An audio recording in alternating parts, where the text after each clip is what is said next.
Okay, systems of inequalities word problems are a variation on systems of equations word problems. So let's quickly review a system of equations word problem. It says the admission, like the ticket price at a small fair, is $1.50 for children and $4 for parents.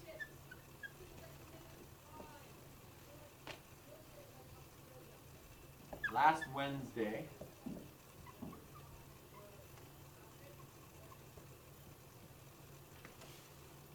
$2,200 people went to the fair.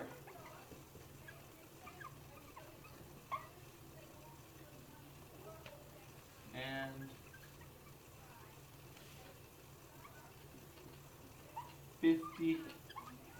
$5,050 were collected. How many children went to the fair that day? Squeak, squeak today. Okay, so we've seen problems like this. The trick is trying to write your equations. Yeah. Which one?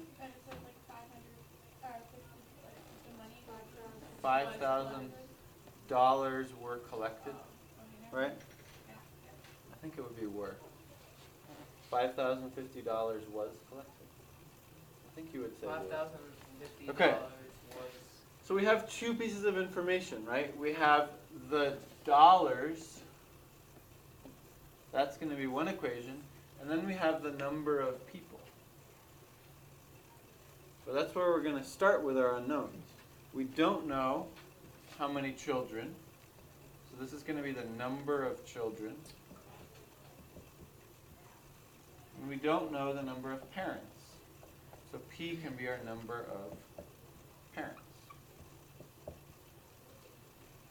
What we do know is that the number of children plus the number of parents equals the total number of people. 2,200. And each child paid $150. So $150 times the number of children, and each adult paid $4. So 4 times the number of parents is going to give us a total amount of $5,050.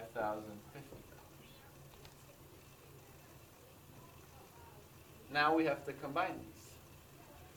Let's isolate P up here. So if we subtract C, now it's of course not the only way that we can do this, but we get P equals 2,200 minus C. So we're going to plug this in right here.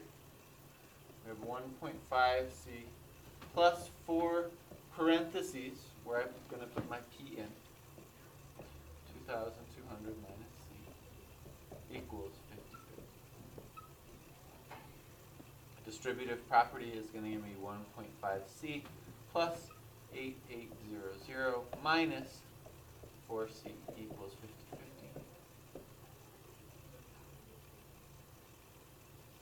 So I have negative, right? I'm going to combine the 1.5C and the 4C. I have negative 2.5C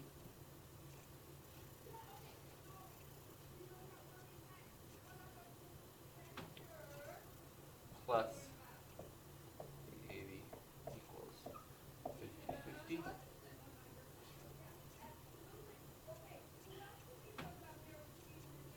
Now I'm going to subtract from both sides. Oops. negative 2.5c equals, let's see, 880.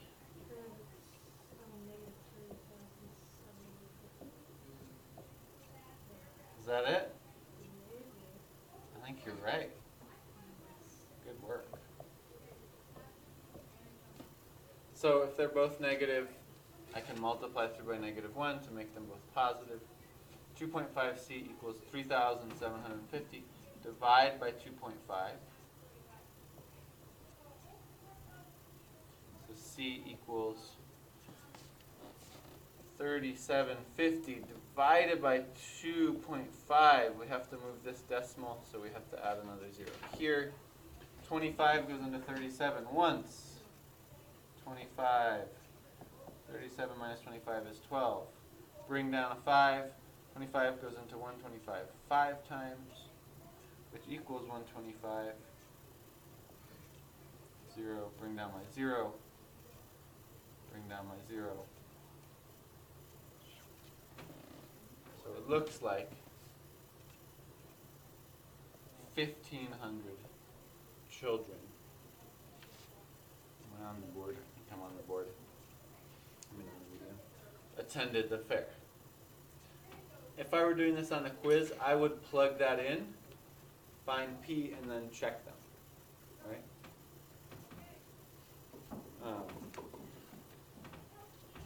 I'm not going to do that now because I know it's first. But this is a system of equation word problems. Really, the biggest trick here is not solving it, but just setting up your equations. So how do we set up systems of inequalities? Systems of inequalities. What are those going to look like? Well, let me get an example here.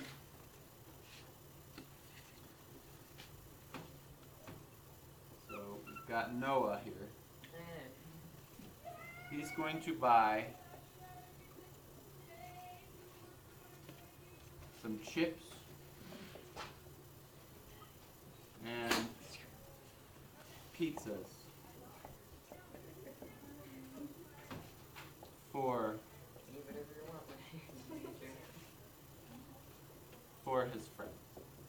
Oh. You guys. He's trying to give you junk food so that you are unhealthy. Okay. 1 bag of chips. These are really nice chips, and they're big bags. Cost $7. And hot dogs, not hot dogs, pizzas cost, again, he's going gourmet, $4 per slice. God. It's math problems. He only has $40. In other words, he must spend less than $7. Jeez. $40. Bag of chips costs more. I can't see that. Now let's say he wants to buy at least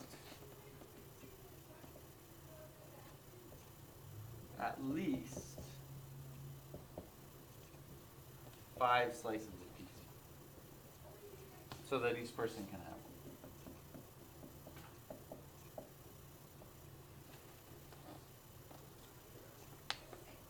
So we're going to write a system of inequalities to show the setup.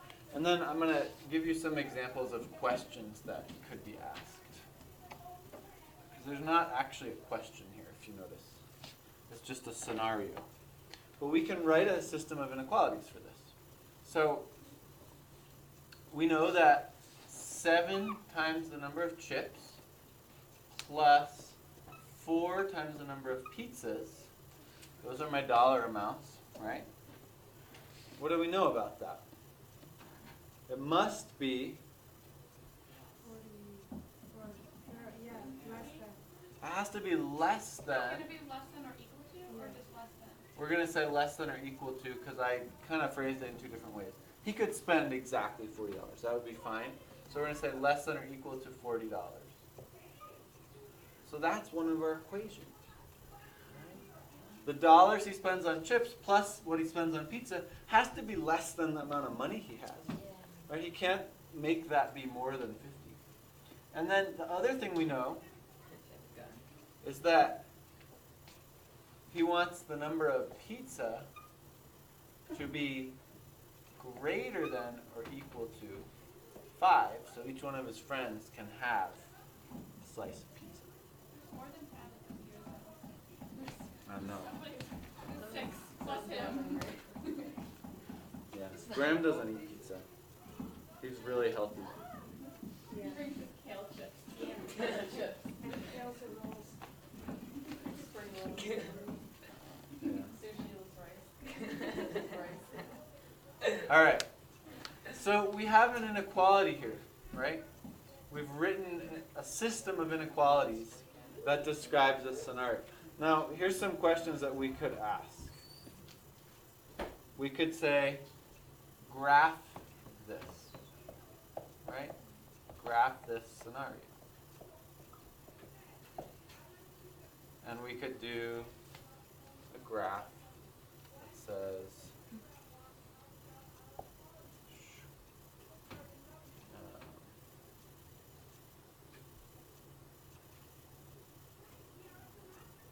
P is greater than or equal to 5. So we have to kind of pick our axes. I'm going to do my C axis and my P axis. Right? So if P is greater than or equal to 5, that means 1, 2, 3, 4, 5. I'm going to, yeah. How do you choose which variable is which axis? In this problem it doesn't matter because they're both the same thing. Right? They're both just food items. But in some problems, and then greater than, so I'm going to shade that way. I'm going to do sort of a different style of shading today than what we've been doing. I'm going to do cross-hatching. So I was saying, in this problem it doesn't matter. You have pizza and chips. So those can each go on either axis. Sometimes you'll have like time versus money, and in that case there's just kind of a convention for what we do. So I think, well actually we won't. If you do time and money, then time usually goes on this axis and money usually goes on this axis. So you'll see some problems like that. Okay, and then we would solve this one. When C is 0, P is 10. I didn't make my graph big enough. So this was 5, 6, 7, 8, 9, 10. When P is 0, C is 40 over 7. So I would just divide that out. 7 goes into 45 times, right? With a remainder of 5/7, which is a little bit more than a half. So 1, 2, 3, 4, 5, 6. So we're going to have our point like right there. And again, this. And this one is saying, this equation is saying less than or equal to, right? So let's plug in a number like 0, 0. Is 0 less than 40? Yes, it is. So we're going to shade on this side. Now, the other thing about a lot of these systems of inequalities is that negative numbers don't make any sense. Right? I can't have a negative number of pizzas or a negative number of chips. Right? So really, all my solutions are right in this triangle.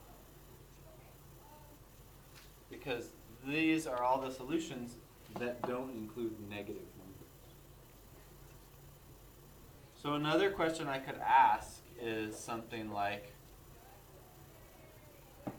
Noah wants to buy the most number of pizza slices possible, right? And you could use this equation to figure out, oh, right at the top here, that was 10. So the highest number of pizza slices he can buy would be 10. Right? Another thing I could, right, but then you'd have no chips. Another thing I could ask is, what is one solution that would work? And you could try to find a point in here that would meet both equations. So that's just the answer? Yeah, it depends on the question. So what I'm trying to show you, a lot of these you're going to want to graph them to start. But some of them are going to ask a more specific question, like, at what point would he be able to buy no more pizza? Well, when he gets right up to here, that's the highest P that